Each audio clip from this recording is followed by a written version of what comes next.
নমস্কার বন্ধুরা, নবদিগন্ত চ্যানেলের পক্ষ থেকে আপনাদের সকলকে জানাই স্বাগতম।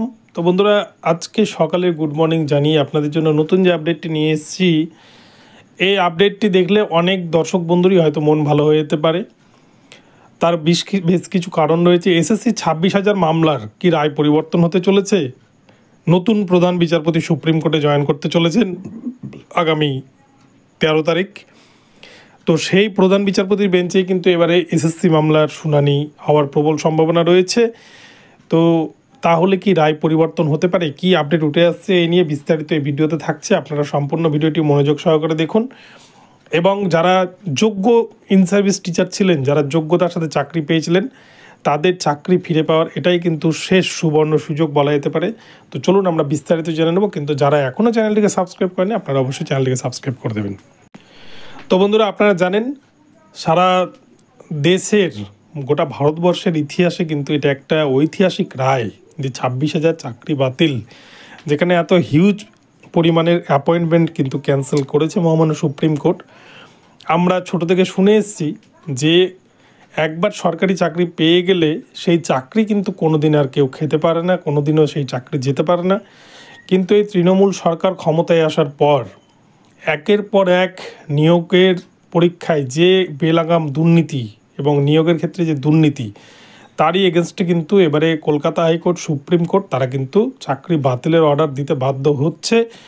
এবং পশ্চিমবঙ্গের মানুষও, গোটা ভারতবর্ষের মানুষ এখন পরিষ্কার জেনে গেছে যে চাকরি কিন্তু যদি দুর্নীতি ধরা পড়ে প্যানেলে, তাহলে পুরো প্যানেলটাই বাদ হয়ে যাবে।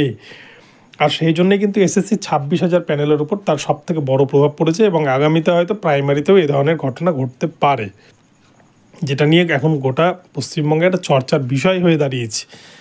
তো এমতাবস্থায় সঞ্জীব খান্না স্যার একটা জাজমেন্ট দিয়েছেন।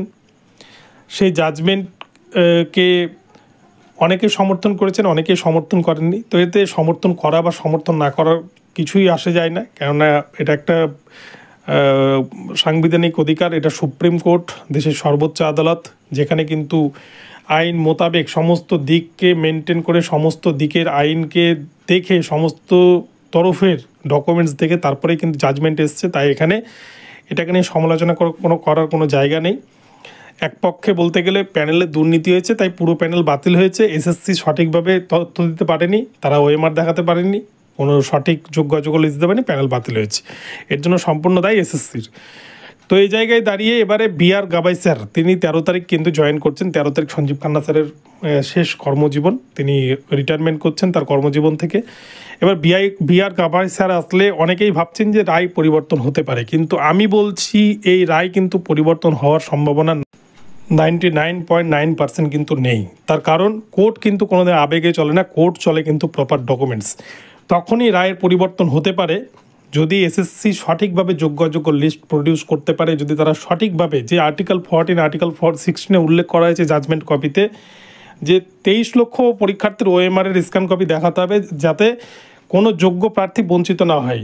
কেননা সিবিআই লিস্টে এরকম বহু তথ্য হয়েছে যাদেরকে পাস করা সত্ত্বেও তাদেরকে ফেল দেখানো হয়েছে, বহু জিরো পাওয়া ক্যান্ডিডেটকে, ফেল করা ক্যান্ডিডেটকে পাস দেখানো হয়েছে। তাই এই জায়গায় কিন্তু সংবিধানের সেই আর্টিকেল 14, আর্টিকেল 16 যাতে লঙ্ঘন না হয়, সেই জায়গাটা কিন্তু পরিষ্কার উল্লেখ করেছেন বিচারপতি সঞ্জীব খান্না স্যার অতি বুদ্ধিমত্তার সাথে।